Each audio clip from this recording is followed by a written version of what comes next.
Mes chers amis, bonjour. Alors comme vous le savez depuis la nuit des temps, les événements se retrouvent toujours dans la paracha. Quand on lit attentivement ce que l'on raconte dans toutes les synagogues du monde, il y a toujours un lien étroit avec ce que l'on vit, avec l'actualité. Dans la paracha de la semaine dernière, paracha de Noach, la Torah nous raconte que Dieu va littéralement éliminer toute la civilisation, toute la population. Et la Torah va donner des raisons. Et notamment, elle va dire « Vatimale haaretz Hamas ». La terre a été remplie de Hamas. Hamas. C'est quoi Hamas? Alors Rashi explique et il dit « Hamas, c'est le vol ». Donc apparemment, le monde a été détruit parce qu'il y avait trop de vols dans le monde. Juste après, la Torah continue, elle dit que Dieu a dit, je cite le verset, « Ketz kol basar ba lefanai ». C'est-à-dire, littéralement, la fin de l'humanité est arrivée. Je ne peux plus les supporter, il y a trop de mal dans le monde, on va devoir les détruire. Ketz kol basar, et Rashi, toujours le même Rashi, explique qu'en fait, il y avait dans le monde trop d'immoralité et trop d'idolâtrie. Donc on a le vol, l'immoralité, l'idolâtrie. Mais que veulent dire? Quel rapport entre ces trois notions? D'accord? C'est qu'est-ce qu'elles cachent en profondeur?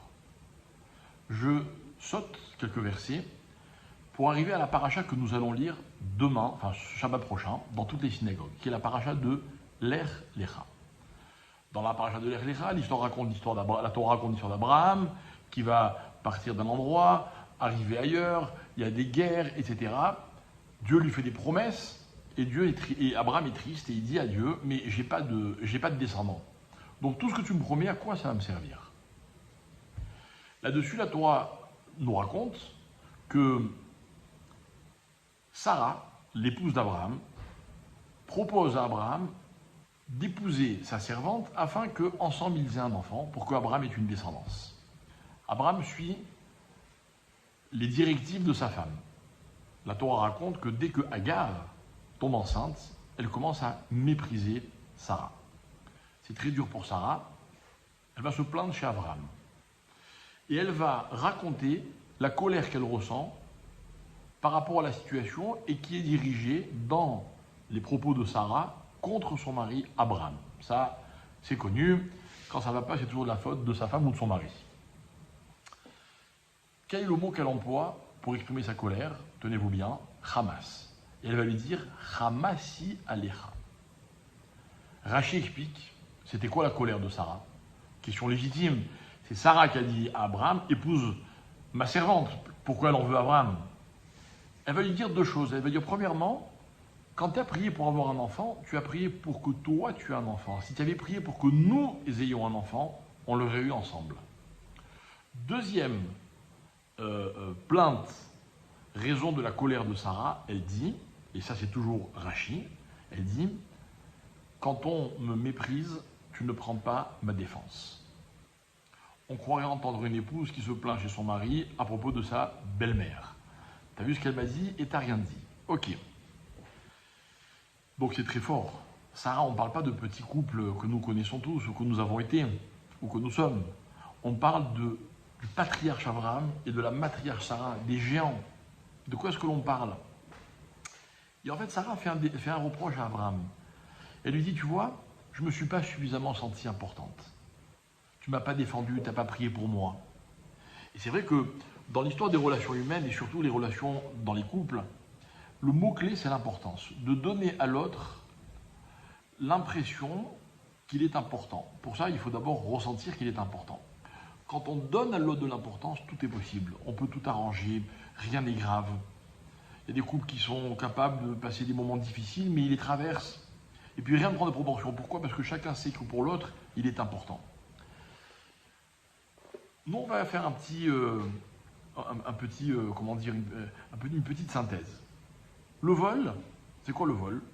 Alors, il y a deux explications sur le vol. Soit c'est que l'autre, la propriété de l'autre n'est pas importante, je m'approprie ce que je veux. Soit que dans la vie, le voleur est celui qui croit, qui considère qu'il n'a jamais assez, que ce qu'il a ne lui suffit pas. Donc, il va s'approprier ce qui ne lui appartient pas. L'immoralité, c'est la même chose.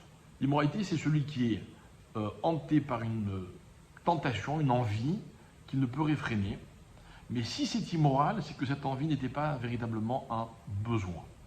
Il n'a pas donné d'importance suffisante à ce qu'il possédait, il avait envie d'autre chose.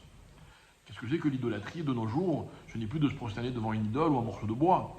L'idolâtrie aujourd'hui, c'est de ne pas accorder à Dieu l'importance qui est la sienne et d'accorder cette importance à d'autres choses. Vous avez des gens pour qui, dans la vie, il y a des tas de choses importantes.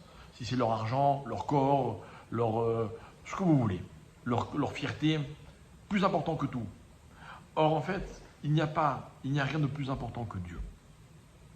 Alors nous, voilà ce qu'on va expliquer. On va dire qu'en fait, le mot Hamas dans la Torah, et on a l'explication grâce à Sarah, c'est l'expression d'une importance qui n'a pas été accordée là où il fallait. On est choqué, on est étonné de ce que malheureusement ces terroristes ont pu faire d'aussi horrible et d'aussi cruel. Mais je vais vous dire quelque chose et j'espère que ça vous donnera de la force pour supporter les critiques que le monde ne manque pas de nous faire à chaque occasion. On veut soi-disant nous associer à ce qui s'est passé en disant nous aussi, eux aussi ils sont cruels, eux aussi ils tirent sur des populations civiles. Chez nous, l'importance accordée à la vie a toujours été primordiale.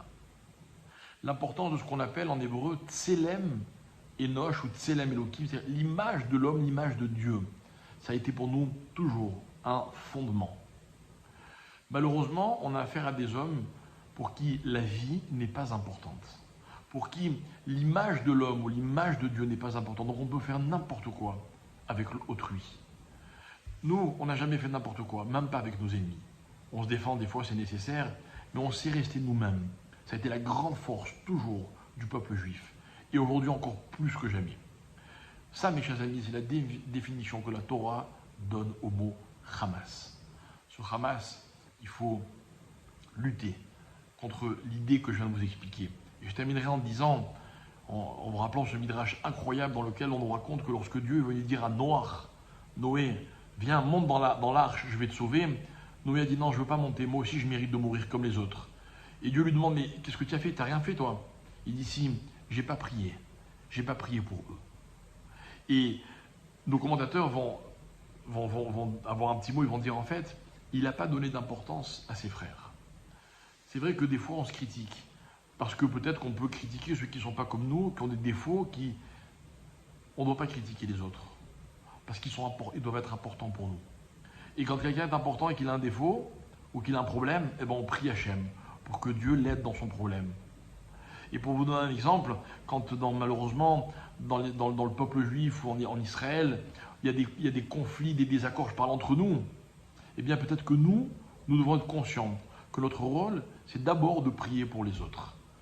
Alors peut-être que ça n'a pas été fait suffisamment, peut-être que c'est à cause de ça que ce concept qui s'appelle Hamas s'est attaqué à nous, mais comme je l'ai déjà dit, je le répète, si on montre à Hachem qu'on a compris le message, et qu'aujourd'hui, vraiment, ce qui ressort de tout ça, c'est que chaque juif est important pour tous les autres juifs. Alors je suis sûr qu'il comprendra que la leçon a été comprise et que tout peut s'arrêter et que de ce mal terrible sortira, je suis sûr, que du bien. Merci beaucoup.